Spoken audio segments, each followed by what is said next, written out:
Hey everyone, if you're not on the Star Wars hype train, you probably know someone who is. Fans of the franchise are everywhere, filling up your movie theaters, eating your popcorn, and they're very loud, maybe a little obnoxious about how much they love lightsabers. With yet another Star Wars movie coming out, you might be thinking, can they shut up about it for 1 minute? It's everywhere, all the time, and you're all the same! Well, we're here to tell you that no, sorry, we can't shut up, but we're not all the same. Yeah, of course we all love lightsabers, and we all think Leia looks great in a gold bikini, but still.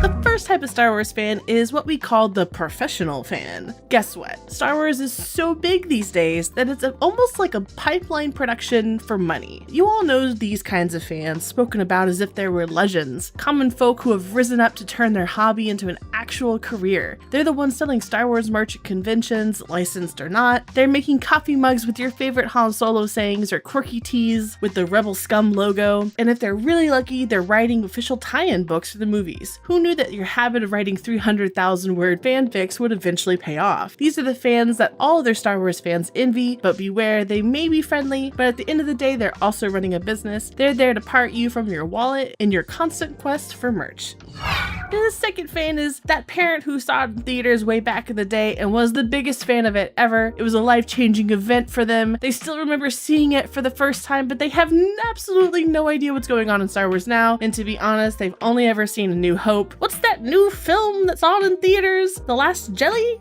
Yes, those exist, I promise.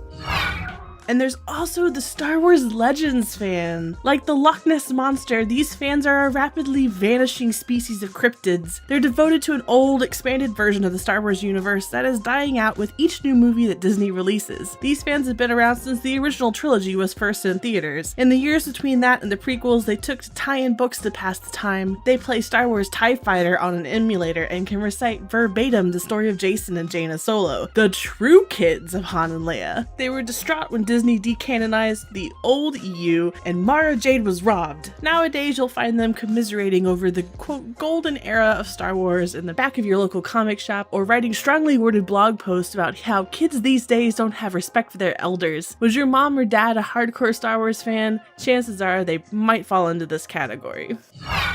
And then you have my favorite, the Prequel Lovers. If you've been around for the past 15 years or so, you'll know that the Star Wars prequels were, shall we say, divisive. Everyone and their mother has an opinion about them, ranging from the CGI sucks to this is the worst thing that ever happened to my childhood. Others say, oh my god, these movies are a masterpiece and y'all are a bunch of haters. Yes, ladies and gentlemen, one man's trash is another man's treasure. Prequel lovers are determined to remain relentlessly optimistic in the face of overwhelming criticism. They think that Jar Jar's journey from lowly fool to junior Senate representative was the Rocky montage of our age. They think Anakin's pear trick was the most suave pickup line to ever grace the silver screen. And when they learn that Dex's diner went belly up due to the ongoing conflict with the rebels, they're filled with rage. Because look at those so-called freedom fighters keeping down the common alien with their guerrilla tactics. The prequels were clearly trying to get a message across that was lost to the masses, and they decided that people just don't know how to critique true art. Only they are the real fans, and without their support, Star Wars would not be what it is now, and don't you dare question their taste in movies or they'll let you hear about it.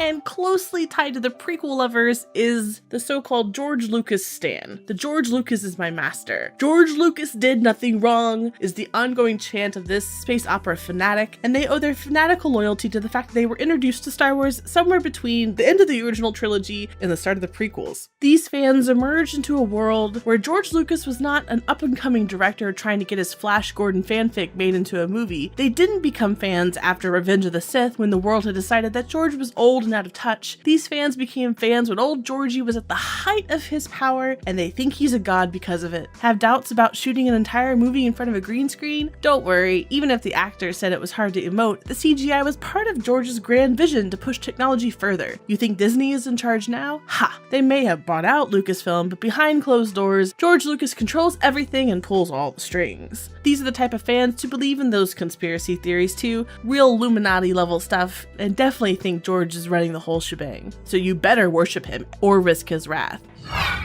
back. And then on the opposite side of this, there are the prequel haters. These are the people who refuse to call the prequel trilogy anything other than trash. And face it, folks, you've definitely met a fan or two like this. They cling to the original trilogy as a pure, undiluted form of Star Wars, untouched by the slow creep of capitalism and tie-in product placement. They also think that anyone who likes the prequel trilogy is definitely a fake fan. Even though it's been over a decade since the prequels ended, they still will not let you forget how they almost burned their books and swore to never see another Star Wars movie again. You'll be able to pick them out of the crowd by their 3 favorite sayings: "It destroyed my childhood," "Darth Vader's character was ruined," and "none of this would have turned out so bad if it wasn't for this stupid romance." Don't even get them started on the sequel trilogy, because anything created by Disney absolutely has to be a sham, and of course Rey is a Mary Sue. And then we have the Archivist. These fans are the academic type, and they make it their mission to document Star Wars in all of its forms for all eternity. They definitely have the original trilogy on DVD, Blu-ray, and VHS. They have an account on Wikipedia, which they of course update on a daily basis, triple checking facts for canon compliancy. These fans are the ones who own multiple copies of each novelization, the digital paperback, hardcover, and of course the extended editions. And when someone makes a YouTube video about the most famous Twilights ever, they're right there in the comment section adjusting their glasses, saying, "Well, actually," and never ever get into a blind battle with them because you will definitely lose immediately. The collector. Like the strange little person who lives on the 5th floor of your apartment building model train sets, the Star Wars collector is a quiet and unobtrusive fan, happy to keep to themselves as long as they get their hands on the latest accurate toys. They're the type to buy 1,000,000 Darth Vader models and keep them in their boxes for resale value. Their shelves are covered with replicas of the Death Star, and they have approximately 6,661 posters and 3,024 t-shirts collecting dust in their closet because they're afraid those shirts and posters will get ruined if they take them out into the sun. These fans may look harmless, but beware. If you ask them to sell their merch or you touch their toys, the very essence of the dark side will rise up inside them and they will end your life with a perfect replica of Darth Sidious's lightsaber.